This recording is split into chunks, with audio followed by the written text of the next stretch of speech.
talking directly into the microphone if I'm like here? Yeah, actually, that sounds pretty good too. Okay. Yeah, I think you sound good. All right. All right, sweet Henry. So I'm gonna actually say your intro. I'm basically just pulled it off your bio, and then we'll get right into my questions, and we'll go from there. Okay. All right, cool. So today we have Henry Winslow on, and Henry, I'm really grateful, truly grateful for you to be here. He actually reached out to me, and his team did, to come on and see if we can share some wisdom and what his knowledge is. And Henry is a dedicated yoga practitioner whose teaching is rooted in the, you know what, I'm going to have you help me with that word. Gauche. Yes. Ashtanga, Yes. and Dharma yoga traditions. In 2018, Henry took first place. This is pretty cool. He took first place in the International Yoga Sport Federation's World Championships. And in 2019, he launched the Henry Yoga app. It's a 40-day program for anybody looking to get serious about yoga, no matter your budget or your schedule. Okay, so today I want to ask Henry, I think all that's awesome. I love the idea of the app, and we'll get into that. But I want to ask you first and foremost, when you wake up every day, and I'm really interested to hear your answer for this. When you wake up every day and you start your day and you get started, what like truly makes your heart sing out loud? Like what fills up your heart every day? Oh, that's a nice way to open the interview. Well, I think it varies from day to day. And I think not just from day to day, but also over the phases of your life. And this is something that I think about often. I think we're all looking for some sort of driving purpose in our lives. And for a long time, I really believed that purpose was something that everyone landed on. And eventually, maybe there were trials and tribulations to get there, but there is like some sort of specific role that you're meant to play. And that when you step into alignment with that role, then that's when everything sort of clicks into place. And we have unlimited energy, we have willpower, we have passion and discipline for everything that we do. But as I get older and as I go through different phases of my life, what I'm realizing now is that driving purpose or the source of that energy can evolve with you over time. And this is a topic that I think about often, and it's essentially the topic of my podcast as well, Dharma Talk. I ask people about what their interpretation of the term Dharma is, and traditional yoga philosophy talks about Dharma being essentially duty or purpose, your role to play. And I've had the privilege of hearing so many different people answer that question that it has influenced my understanding of the term myself. But just like anything, we can learn from other people, but ultimately we have to learn from our own experience. And for me now, I'm seeing that Dharma is less about a static destination and more about a journey and evolution of understanding. So I would say right now, what gets me up in the morning and gives me like excitement. Some things are constant, it's being a good husband to my wife, being a good father to my cat, really important. But I'm also going through a transitory period in my life right now where I've moved from the East Coast to the West Coast, and things are sort of unstable. I don't have my own apartment yet. I'm speaking to you from a long-term Airbnb. So another thing that gets me excited in the morning is like finding my new place and being open to a different kind of way of being of service, being receptive and not trying to control everything. Beautiful. There's so many directions I want to go with that answer that you just gave me. I love that. First, I'm interested, and I think people listening are interested in a little bit of background from you, Henry. And you said you moved from the East Coast to the West Coast. Where did you live? Then where do you live now? I moved from Brooklyn, New York to Los Angeles, California. Oh, cool. So we're recording in Rochester right now. What was your reason for your move? Mostly personal. My wife and I are thinking that we want to start our own family in the next couple of years. And she has, her parents live in Santa Ana, Orange County. So we thought it would be good to have grandparents around. But also, just we'd both lived in New York for a long time. And for the listeners out there who are familiar, have lived there or or spent a significant amount of time in New York, you know that the energy there is both inspiring and also like energetically draining and exhausting, because Mm. it's so go, go, go, go, go. And that served for a time for me. Before I was a yoga teacher, I worked in advertising, and that's the MO there. It's like just work to the bone every single day. Don't worry about sleep.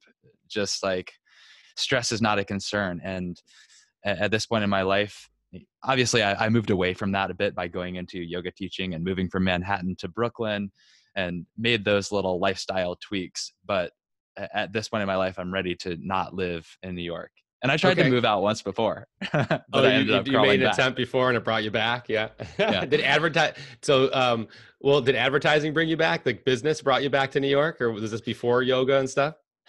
Well, when I left New York the first time, I moved Yeah. to Austin, Texas with my wife, then Okay. girlfriend, Veronica. And how long you been married? We've been married 2 years. Oh, okay, cool. Yeah. Right. And then when I moved to Austin, that was the place where I took the plunge of leaving my career in advertising to be a yoga teacher. So then when we moved back to New York, I did have a completely different life because I was teaching yoga and different schedule, different circle of people around me. So it felt very different, and it was kind of like a new experience. Okay, let's talk about. I'm really interested in the transition. I have a lot of stuff Yeah. I want to cover here. I'm excited to talk to you. And the transition of going from advertising, the fast-paced lifestyle. What happened? Like, what was there like an immediate spark, or was there like a slow transition? And then was Dharma the instant piece that you kind of attracted to with everything? Yeah, thank you for that question. It's a good one. And the short answer is no, it was not an immediate spark. It was a slow burn that took me through that transition. But essentially, I mean, my story is growing up, I was like a type A kind of like high performing student. I was like, I wanted to get good grades, and I did. And, I participated in all the extracurricular activities, went like played violin, did swim team, did Boy Scouts, and got to Eagle Scout. And everything was about like performing to meet somebody else's standards of what was considered excellence. And I did everything to get to the next step. So like I got good grades, got my resume right so I could get into a good college. I went to Harvard. I graduated there. And then the next step was like get a good job. So I moved to New York, as many of my classmates did, and got a job in advertising. And from the outside, it's like Henry's succeeding. He's doing everything he's supposed to do. But up until that point, there had always been a next step to be working toward. And when I got into like adult life, professional career, I took a look around and I was like, well, where am I going from here? And I could see all the people, my coworkers who were, maybe 10 years older or more. And I was like, is that where this trajectory is leading? Mm. Because right now I'm realizing this is actually my life. It's not about what's coming next. Like it's what's happening right now. And I'm not really happy with this. Not that it was like terrible at the time, but it was just like, there's no passion. That was kind of alarming and identity shaking. And I really felt lost. I felt lost at that moment. But fortunately, right around that same time is when yoga entered my life. So a friend of mine introduced me to yoga because I had been a springboard diver. And he said, like, since you're not diving right now, you could try this. It's like a great way to keep up your flexibility and strength. It'll leverage some of your skills with proprioception. And I just think that you'll enjoy it. And he was totally right. He took me to my first class, and it really it felt familiar in a way that's hard to describe. For something that I had never done, it was oddly like, okay, this feels right. Mm. So I kept going back to yoga, and for 5 years, to go back to your question about was it a spark or a slow burn, definitely a slow burn. For 5 years, I stayed in that career. And I should specify that the advertising I was doing was not just like your regular like TV commercial. I worked in agencies that were boutique specialists for the pharmaceutical industry. So essentially I was like helping these mega corporations profit off the sick. And my background, my personal karma or whatever you want to call it, I just had never, ever been attracted to using pharmaceutical medication. Like I was always resistant, sort of untrusting of that. And it's just something that I didn't believe in. You know what I mean? I know that pharmaceuticals have a time and place and they really help some people, but it didn't sit right with my principles, my like really deeply seated intrinsic values. But what I found is that over the course of time practicing yoga, day in, day out, and you can hear this from yoga teachers, you can read about it in text, but it's different when you go through the experience yourself. Yoga really just peels back all of these different blockages that you put up around your own assumptions of who you are. And over time, it becomes very clear to you what your values are and what your principles are. And I can't really explain how that happens. You know, it doesn't make rational sense that going through an asana practice, doing movements in your body and breathing would have that effect, but it does. And it does for so many people. So about 5 years in was where I had enough. And I was like, okay, I can no longer reconcile this difference between what I'm doing, my actions, and my beliefs.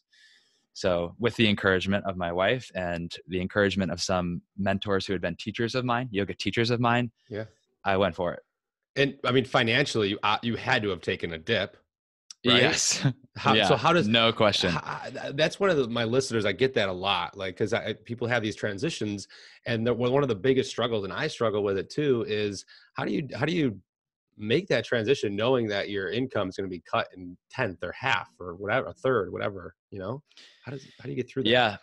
Yeah. I mean, I was not fooling myself into thinking like, yeah, you can replace that income being a yoga teacher. I knew that it would be a pay cut. So ultimately what I did is just weighed the pros and cons and looked at like, is it worth it to me to be making this kind of money, but living my life in this way? And you know, you don't have the full picture because you can't have both experiences to compare, but you can have the experience of one and the projection of another and make the best judgment call for Well, let you. me ask So you this then. Well, oh, sorry. yeah. I want to, before I lose my train of thought, because I'm really interested in this.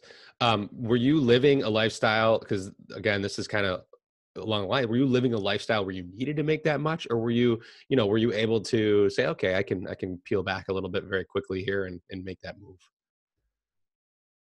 Well, I mean, there's certain things that like were certainly above the yoga teacher pay grade. Like rent, you know, we lived in a pretty nice place Yeah. in Austin, but one of the things that we did to adjust to that, well, let me just back up and answer the question more directly. That's okay. We didn't have kids, you know. I'm a pretty minimalist person. I don't like buying a lot of clothes. I wear the same things every day. Like I don't have a very expensive lifestyle, but Okay. certain things that were like really integrated into the month to month expenses, like rent, like, yeah, those were probably out of budget now. So one of the things that we did, because my wife is a yoga teacher as well, is we said, well, if we want to go for this, let's really go for it. And we put our apartment up for sublease, and then we went on a tour that we arranged ourselves. We went through Europe, turned like mixed business, a bunch of different places, and just stayed with yoga studio owners and the occasional Airbnb, and cut down our living expenses a lot in order to make the most out of our life at the same time as furthering our career. I love it. I mean, the reason I asked that is because you went through it. So, you experienced it. You have actual real life experience of handling that. So that's why I wanted to dive a little bit deeper into that situation. That's awesome. Yeah. Thank you for sharing that.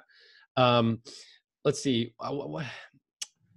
There's a lot of questions I want to ask you in regards to that, because you've talked and you talk about some really cool stuff. Before we started this podcast, you guys listening, guys and girls, you mentioned about episode 108 of your podcast. What significance, my wife's a yoga teacher, and I'm unfamiliar with this. I kind of feel like I should know. But what's the significance of that? Why you want to Okay. end it Yeah. there? Yeah, I was telling Justin that I'm planning to end my podcast at episode 108, which is coming up right around the corner. And I just thought that that would be a good ending point because it's been a great run. You know, it's coming up on 2 years of the podcast, and the number 108 does have significance in yoga philosophy for a number of reasons. I wish I could list off the litany of them, but essentially I'll give you one that's kind of cool that I think about is in the yoga system, instead of the nervous system, the ancient yogi sages believed in, and many yoga practitioners still believe in, a system called the nadis, which is the current or the network of current through which energy moves in the body. So we have our physical body, which is like our tissues, muscles, bones, ligaments, and that sort of thing. And then there's a subtler level of the physical form, which is energy. And personally, I compare that to like the nervous system in Western science. But you can think of nadis as like all of the nerve synapses moving through your body. And there are specific junctions where the nadis intersect. They're called marmas. So according to Hatha Yoga Pradipika, one of the main texts of yoga, there are 72,000 nadis, and there are 108 main intersections, main marma points. So that's one of them. Then there's also all of this Vedic math around like the relationship between the earth, the moon, and the sun. I don't remember exactly what the calculations are, but it's something like the distance between the the the earth and the sun is like 108 diameters of the moon or something like that. Sure, sure. Yeah. Yeah. And that's okay, cool. That's So as awesome. as a result of that, it's like influenced, or it's integrated into many of the practices. So for example, mantra japa, which is the recitation of prayers in yoga, Okay. is often done with a mala bead, and you do Mm. 108 repetitions of each mantra. Yes, I'm familiar with that. That makes sense. And you just talked about teaching yoga a little bit. What's one thing, you seem very versed, like you know your stuff. Obviously, you study. You know, if you follow you on Instagram, you can see you're very flexible too, which we'll get into. I'm curious about that. But what is one thing in your practice when you're teaching, not when you're practicing, Mhm. that you come back to often, that you find yourself saying often as you're teaching? Ah, that's an interesting question. Yeah, it's funny because when you're a yoga teacher, it feels often very, very repetitive. Yeah. And even though your students may not have ever heard the thing you're saying, it's not because you haven't said it. You say a lot of the same things many, many times. So I would say something that I say often, I find myself saying a lot, is cueing students to use bandhas. Are you familiar with bandhas? No, I was just going to follow up with what's that? Okay, bandhas are energetic locks. So they deal with the nadis and marmas I was speaking on briefly before. And they are techniques that are used in the subtle body to create lightness and stability in the body. So many times when you see, like, maybe you're looking on Instagram and you see like super strong dude like lifting weights and he looks like just like a powerhouse, that guy maybe can't do like a press handstand. But you look at this like really dainty woman who's very slight and she just effortlessly floats up to the handstand. She is using her bandhas. Okay, so it's like, if you wanted to equate it to Western understanding of anatomy, it's closely related to like deep abdominal muscles and pelvic floor energy level. So we find marma points that are in relationship to one another and either draw them together or pull them apart with energy. Oh, and how do we tap into that more during our practice? That sorry, you cut off for a second there. So for what's the Mhm. word? I'm sorry. What's the word again? Bandha. Banda. Bandha. Yeah. How do we tap into that more? Because for me personally, I really want to during my practice, and I practice once or twice a week. I'm sure, obviously, you as a teacher practice every day, but or close to it. I want to get into that handstand more Uh-huh. often, or headstand, and there's something inside of me that's just scared to actually just go Yes. for it. And is that Yeah. does that have to do with that? Well, that I think that's a separate issue. Like Okay. these bandhas are techniques that we use to to execute. But you're right. There is a huge piece of it that is mindset. And there's like rational mind, which is, do you intellectually understand what to do? There's like experiential understanding, which is like, does the body know it? Has it become second nature such that you don't need to think about it in your mind so much? And then there's irrational mind, which is those psychological pieces, the fears, the subconscious beliefs that I can't do it. You might not even be aware of these things, but the cool thing about yoga is that it connects the subconscious mind to the conscious mind. And we do that through things that seem completely unrelated to the asanas, like doing mantra japa, doing pranayama, like breathing, and just like tapping into your autonomic nervous system. These things draw the connection between what are your subconscious beliefs, what you're thinking without actually hearing the voice in your head, Mhm. and what is at the surface that you can work with. I like that. Yeah, and part of my rational thinking is like, okay, I'm 30, almost 36 years old. If I fall over here, I'm going to feel this for a few days. But excuse me, but maybe I should grab a wall at class next time and just Totally. Yeah. There are always things that you can do to give yourself a leg up. yeah. Using the walls is great for inversions, especially when you have that fear. Yeah. What you've done a lot of with yoga. You do a lot of inner work. You do a lot of outer work. You're helping a lot of people, teaching. What's one of the biggest struggles today that you're going through, relationship wise, with yourself, others, or just whatever, business, personally? What's one of your biggest struggles? Yeah, I think my biggest struggle that I'm going through right now is like the uncertainty around what I'm going to be doing here in this like new place where I'm not as connected. I had a student when I lived in New York. I was not only teaching a lot, regular classes, but also I had like a leadership role at the main studio where I taught. I was like doing the digital management of the studio, and I had a student base. Like everybody knew me. They were excited to take my class. I had students who came every time. And now that I'm here in Los Angeles, I'm Mm. not connected here. And I don't have a studio where I'm going to teach lined up yet. Um, and also I'm like being pulled in other directions at the same time. Like I just got this part-time job working at a vegan cheese company, and plant-based eating and veganism is something that I'm pretty passionate about as well, and also just generally like food. I've always had an attraction to food. So it's like the uncertainty around, oh, I've been a yoga teacher, like that's who I am. But maybe my like I was talking about earlier, maybe my dharma is undergoing an evolution right now, and I don't think I'm going to walk away from yoga completely, but maybe it's not going to look exactly the same as it was when I was literally teaching classes every single day and doing workshops and going on tours all the time. Mm. Maybe my yoga is going to, and the way that I teach yoga is actually going to reach a different type of audience now by integrating into things that are not so much in the yoga bubble. Interesting. That's very interesting. Do you, besides yoga, do you other? I mean, you obviously, if you look at, is Instagram your number one social media that you use? Yeah. Okay, so Yeah. if you go to Instagram and Henry's Dharma Talk. Yeah. and Dharma Talk, okay, so if you go to Henry's Instagram, you could see your I don't even know how to explain it. Your moves, your the positions that you put yourself in is pretty incredible, and you're in very healthy shape. Is there other practices that you do besides yoga? Do you exercise at the gym also? Cardio. I mean, just curious, out of curiosity, how does that? Do you have anything else that you do? It's primarily yoga.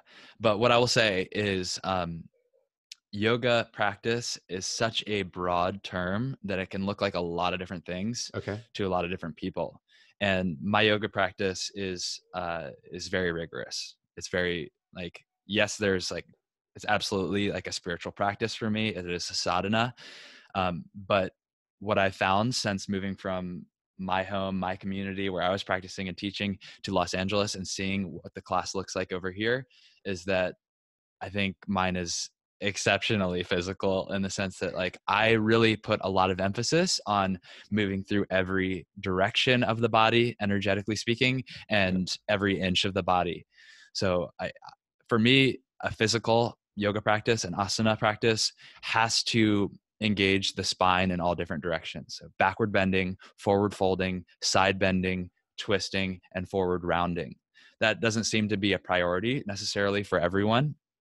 And I think the reason why my yoga practices kept me in such good physical shape is that, yes, there's like a cardiovascular component. I'm moving quickly. I hold my postures and like stay with my strength, but also because of the nervous system cleansing effect of moving the spinal column in all those different directions.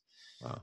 For those who don't know, I mean, the central nervous system runs through your spine. So it's moving your spine isn't just about like reducing back pain. It's about clearing the pathways, the nadis, the nervous system, so that you can feel all of the different areas of your body, send energy through into your fingertips. And when we don't do that, we get stagnation in the body. Many different systems talk about this. It's the same thing that Chinese medicine talks about with the meridians. There's a lot of overlap between yoga and Chinese medicine. And what I think is anytime that there are philosophies or concepts like that are developed in different communities in vacuums and isolation, and they reach the same conclusions, there's truth there. So I think that's a big part of it for me. And then some of the things that I do that don't seem like yoga to some people, I approach them from a yogic attitude and mindset, and in that sense, they become integrated into my yoga practice. For example, last year, I did a 5-day intensive with a hand balancer, learning handstanding, like advanced handstanding, beyond just like hopping up on your hands, but starting to learn refinement of aesthetics, kind of performative moves, working toward the one-arm handstand. And that person, he certainly doesn't consider himself to be a yoga teacher, but a lot of the things that he shared, when approached with the same sort of presence and attention to detail and focus and concentration, contain the elements of yoga that provide those mental benefits beyond the physical. I like that. And you take that yogic, yogoic. You use some words here that I've never said in my actual mouth before. So sometimes yogic approach to I guess maybe eating too. Are you plant-based 100%, or I know you said you work at part-time? I am 100%. Although I want to say plant-based because I know that like there's a movement away from saying vegan. I think also partly because like vegan means more than just your diet. It's like you don't have any leather and all of that.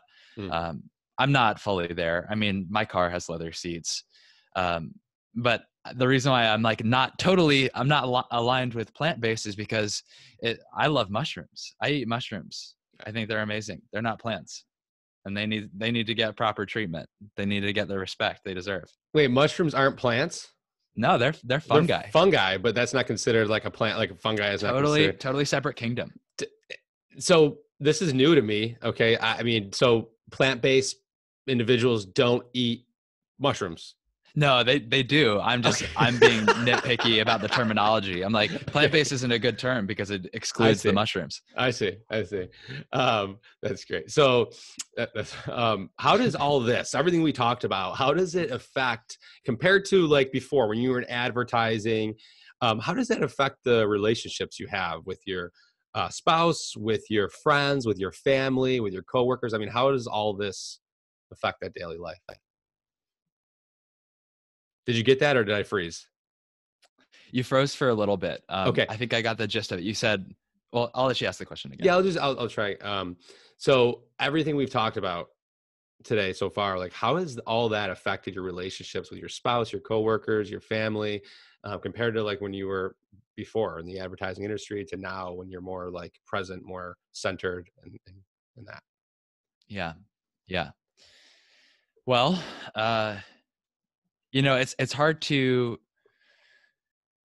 to say like how it's affected my relationships with coworkers so much, because my coworkers have changed, you know, because I've Right. put myself into different situations and different, like I feel that now compared to when I was working in advertising, I'm around people who are much more like-minded and on the same path as me, or similar path. Nobody's on the same path, but on Sure. similar paths, that maybe intertwine and feel more natural to be Mhm. around. Um, as far as my wife, you know, she has been such an integral part of my evolution. You know, she has steered me in a lot of the directions that I've ended up going, and have had resistance around because of the narratives that I've, you know, told myself, and the conditioning that I've had, what I picked up from my parents and past karma and all of that. But she has really helped me to remind myself what's important, and be that reality check. The person who's going to say like, no, seriously, listen to your intuition. Like, doesn't matter what other people say or what you think is the right thing to do. Like, listen to that quiet voice. And that's something that you learn from yoga, but it's very, very helpful to have someone around you who can like be your external accountability and support structure. So that's been huge. But yeah, I think sort of what you're getting at is, even when I was in advertising, I was Yeah. still practicing day in, day out. So I had that reference point. I did have that influence in my life. And what people always said around me, which I always kind of found a little bit funny, but tried to have compassion for also, is like, why are you so calm? Like, why aren't you like upset about this? And it was like they were upset that I was not along for the drama of like the stress of the work. And I was just like, I I don't want to be, you know, I don't want to be stressed out about that. And yeah, of course I got stressed from time to time. It was a stressful job, but like, I don't want to sweat the small stuff. I want to have that equanimity. Um, and I think I always assumed that everybody wanted that everybody wants to be in a place where they're a little bit more level and less emotionally turbulent. But now I actually don't think that's the case. I think some people are addicted to that up and down, and they create it for themselves and they create it for others. And maybe they would be better off, but who am I to tell you what your process needs to be? So Yeah, yeah, it's that interesting. that's been a lesson that I've constantly learned or I, I continue to I learn. I love a lot of what you just said there, Henry. And it's, you know, and the first thing that came to mind when you said, you know, they're addicted to it was, well, I wonder how it would be, you know, if they, you know, took on a meditation practice or a yoga practice, you know, would they, you know, so, but again, who are we to judge, or, you know, everybody's on their different path, right? You know, I Yeah. was that emotionally turbulent person, which you talked about. Okay. So I have a daily meditation practice. And I always say, like, there's days where I don't want to do it, right? But I still sit down and I do it. Do you have days where you just like, I just don't feel like practicing today, but you get yourself, you know, mentally just to do it? Or is it just so Yeah, ingrained yeah, now? yeah. Um, I've always like really, really been attracted to the yoga mat, and there the days that I don't want to practice are extremely rare. Like, I don't even remember the last time I haven't wanted to practice. However, meditation's harder. It's a little bit harder to motivate yourself to sit down and just be still. But what I find is really helpful for that, because I have struggled with that and continue to struggle with that from time to time, is like the discipline there is one, anytime I've done an asana practice, it's easy. So if I do my asana and then after I finish, like after a shavasana, like a corpse pose, Yep. deep relaxation, Yep. then sit up, no problem, just drop in. And even 5 minutes, 10 minutes, it doesn't have to be like a huge deal, makes a big difference. The other way, if you're listening and struggling to like get regular about this, is first thing when you wake up, like literally before you do anything else, don't even go to the bathroom, wake up, turn off your alarm and sit 5 minutes. And that's like, it becomes so like you attach it to another habit that you have. Waking up is one that we can't even avoid. Anytime you want to create a new habit, if you can tag it onto an existing habit or routine, it makes it a lot easier to set it in. I love that. Thank you for sharing that. Yeah, the morning tip is just so great because once the day gets started, you kind of lose the opportunity or desire to jump into a meditation, and it's harder because you already have your mind racing. Your day's already Hmm. going on. And one you mentioned Shavasana. It's been mentioned a few times on this podcast, not in a handful of episodes because I've had different people on. But I have a person selfish, not selfish question, but a question about that. So Hmm. I practice in Baron Baptiste, if Okay. you're familiar.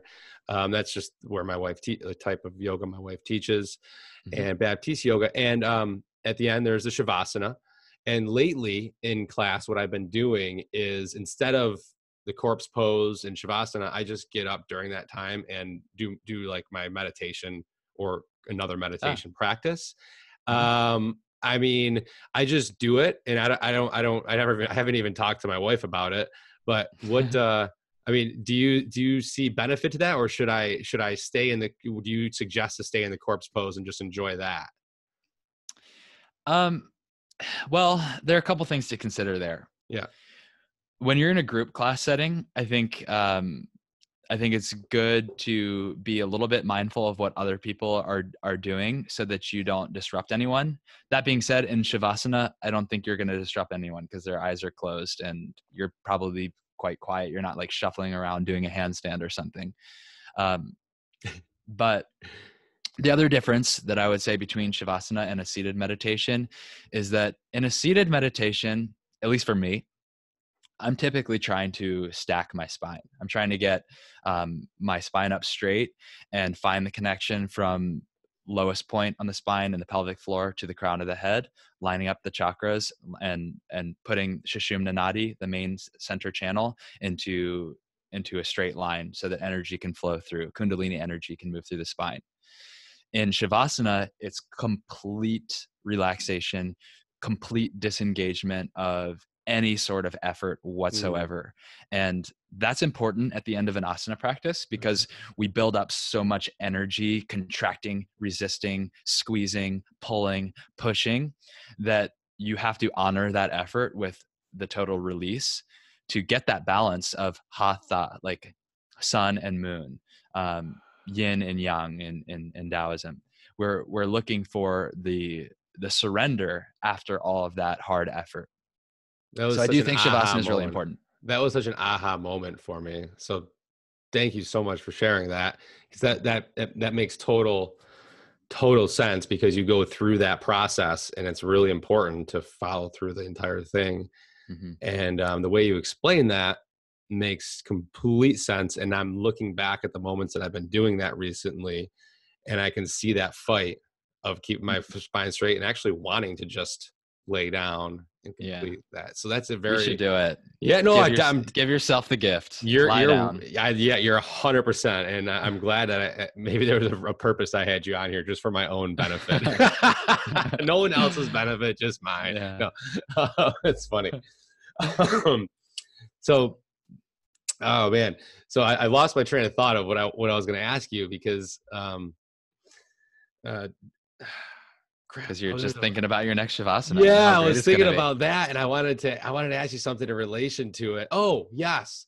So you mentioned chakras. Believe it or not one time in my 50 episodes, well, some of them were my own, but of the Hmm. podcast, we haven't talked about chakras.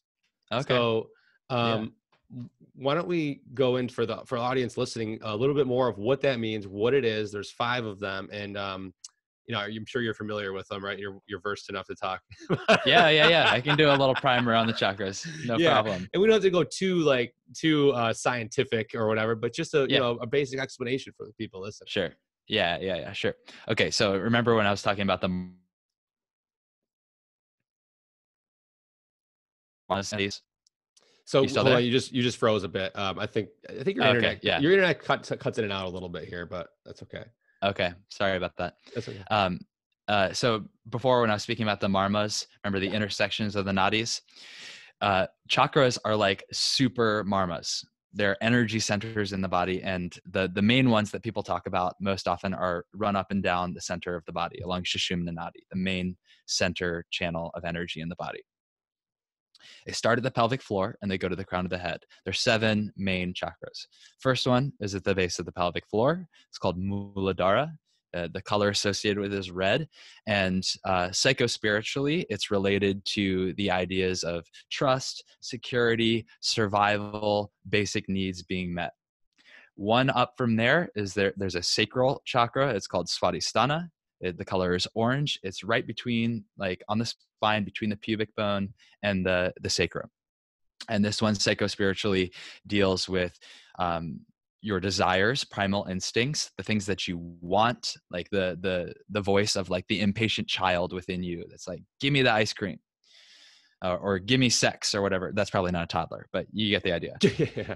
And then the next one up from that is just behind the navel point, low belly, is Manipura. The color is yellow. And this one deals with your sense of individuation, like your ego, your separation from others, and knowing like, I have the ability, I have the confidence, I have the strength to go out there and do the thing I need to do. Next one up from that is at the heart center, called Anahata. The color is green, and you might be able to guess what this one is about. It's about compassion, love, reception and giving of love, connection to other people, and seeing the other as yourself, like empathy. Next one up from there is at the throat. It's called Vishuddhi chakra. It's blue. The color is blue, and it relates to, it's very much connected to Svadhisthana at the sacral chakra, and it deals with expression of what it is that you want. So this is like your ability to speak out your, being confrontational, being able to speak gratitude, being able to be creatively expressive, like your artistic nature. And then above that, we have the third eye chakra, Ajna. Color is purple or violet. And it deals with the ability to see beyond what is immediately perceptible. So like your intuition, being able to trust your guidance, the things that you kind of know without having a reason why. And then the next one above that, the final one, 7th chakra, is Sahasrara at the crown of the head, or actually just hovering above the crown of the head. When you look at like religious images, you see a halo. This is like the yogi's equivalent of the halo. And Sahasrara, the color is white or gold. The idea is when all the other chakras are in balance and they're all flowing without blockages, then Sahasrara opens and you become a conduit of divine energy. This is where you step beyond your own ego and feel connection to the unity consciousness. And that was, obviously you have shared that before. That was amazing. Thank you for sharing that. And I realized I said 5 earlier. There's 7 chakras. I love how, I just love how like yoga and meditation have so many things that intertwine, because, you obviously, like, meditation has a lot to do with chakras too, and there's a lot of different meditations around that, but obviously so does yoga and centering and balancing yourself along the marma, nadi, all that. So that was awesome. I mean, I was sitting there, you have like, to remember that meditation is actually a piece of the yoga system. Like yoga in modern language and modern popular culture has been conflated with one specific aspect of the yoga practice, which is asana, like the movements, the vinyasa class, the hatha class. But the original yoga system, as outlined by Patanjali in the Yoga Sutras, is you have yamas and niyamas, which are a code of conduct for how you live and interact with other people. You have asana, you have pranayama, which is breath control, breath expansion, and energy expansion techniques. Pratyahara, which is sensory inversion, which is that first step into meditation, like stopping focusing on the external reality and starting to focus more on what's happening inside. And then the last 3 branches or limbs of the yoga system are sequential phases. Dharna, dhyana, samadhi. Dharna is focus on one object. Dhyana is sustained focus, such that everything else disappears from your field of awareness. Only you and the object of meditation exist. And then samadhi is when you become so focused over a prolonged period of time and so absorbed in the object of your meditation that actually the separation between you and the object of meditation also disappears. universe, and you merge. And this is the purpose of yoga, actually. Like, the purpose of yoga is not to get flexible and strong. Those are steps along the way to self-realization. And when we talk about self-realization in yoga, the self is with a capital S. And it's not like myself, like I'm a yoga teacher, I used to be in advertising, and I live in Los Angeles. It's the self that doesn't ever change. Even when you are born and die and reincarnate, if you believe in that, there's something that's unchanging. There's an essence within you. And it's the same with me as it is with you, Justin. It's that connection of the entire universe. That's the self. And that's the purpose of yoga, to connect to that. To connect to it. Yeah. Henry, I tell everybody the days that I practice yoga, have a yoga practice in the morning, are always seem to be my best, like creative self-expression, kind, loving days that I have. Like, things just seem to flow nicely on those days. It's Yeah. pretty wild. It's just a yoga practice can do that. And it's really, I love it. So that's why I was really excited to have you on and talk more about it. You know a lot. I mean, you're very, like, you know, the terms. Is this come from practicing, teaching all the time, or are you just constantly reading? Do you have like 1,000 books that you've read on this and just studied and took notes? I mean, this is just a curious question. As I'm trying to learn more, I'm actually certifying to be a meditation teacher in a couple months. Oh, great. So yeah, Cool. so I'm just curious as to that.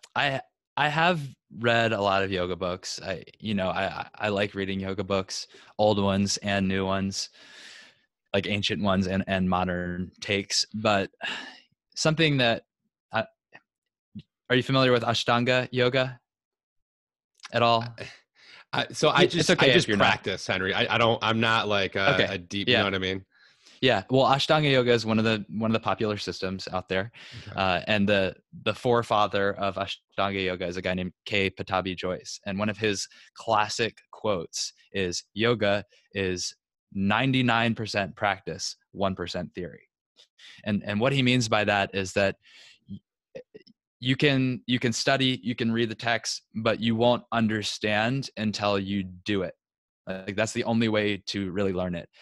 And that being said, yoga is such a vast topic with so many verticals to go really deep into, that 1% is still a lot. So I think there is value in reading, but it's the majority of what I know comes from doing it. Yeah, I think if you're going to be a good teacher, like a great teacher, that's the stuff you need to know. Because when I go to class, I love when the teacher says, I guess you can use the word inspirational or centering, or, just like aha moments in class that you just remember to come back to your breath, remembering that, you're here to let everything else go, and different reasons and why we meditate and all that during class. And so when you have teachers that are educated and know a lot more about the practice, it makes the practice that much better too. So that's why I appreciate you doing that. I'm sure your students do also. Thank So you.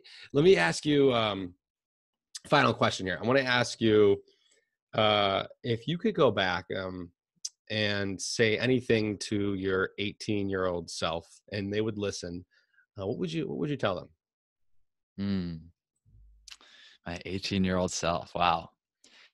Uh, if I could speak to my 18-year-old self, I would say, don't worry, you're going to do great. And there are two follow-ups to that. One is, and this is something that I say to students often, I think it's really at the crux of what I believe and teach in my yoga teaching and practice. And that's, if you know what you want, you can have it. You can have anything that you want. The only thing is you have to become or already be interested in the process to get there.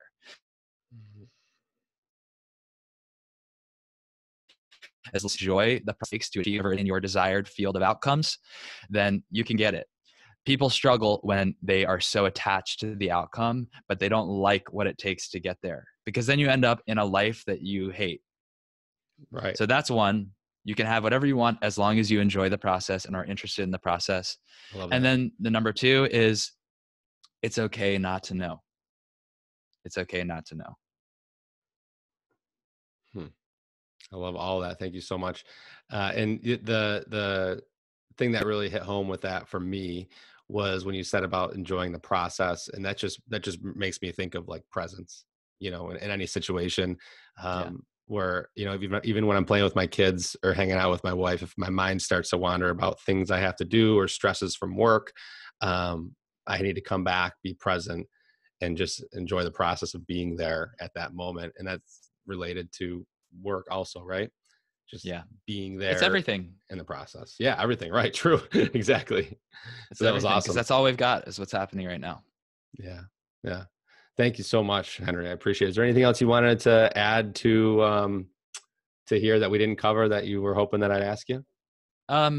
Not necessarily that I was hoping you'd ask, but I'll just share that for the listeners who would like to do some yoga practice with me, I have the app that you mentioned in my introduction, which is available for iOS in the US and for anyone on Android or internationally. You can access it on the web app, henryyoga.com. It's a 40-day program, like you mentioned, and I'm really proud of it. I think it's available and accessible to anyone who is interested in really developing a yoga practice. People ask me if it's for beginners, intermediate, or advanced. And so far, based on user feedback, I feel that, and maybe it's just my pull as a teacher, it does attract more like intermediate, advanced people. But knowing my own background and how I got to where I am, I would say it's available for beginners, but what you have to have is grit. You have to really have that willpower to do it, because nothing in there is like inaccessible. It's just, are you willing to stay there and be there for the experience? Yeah, that's awesome. I think that'll just take your practice that much deeper. Is having that and having that grit and going through, and that's with any kind of program, really. Like you have to Hmm. want to do it and press play. And this is something they can practice at home, right? The 40-day program. Yep. Yeah, you can do it. You can do it anywhere. Some people have found it really useful because they don't have a studio that they like in their area or don't have access to a yoga studio. And other people have found it really useful because they travel a lot, so they have to go from place to place and don't want to have to figure out where to go Mm, practice. that's good. That's great. And I'll put that in the link and below this in the information and also in the show notes. So thank you for that. I really appreciate it. Hmm. Thank Um, you. and yeah, I'll just press stop here.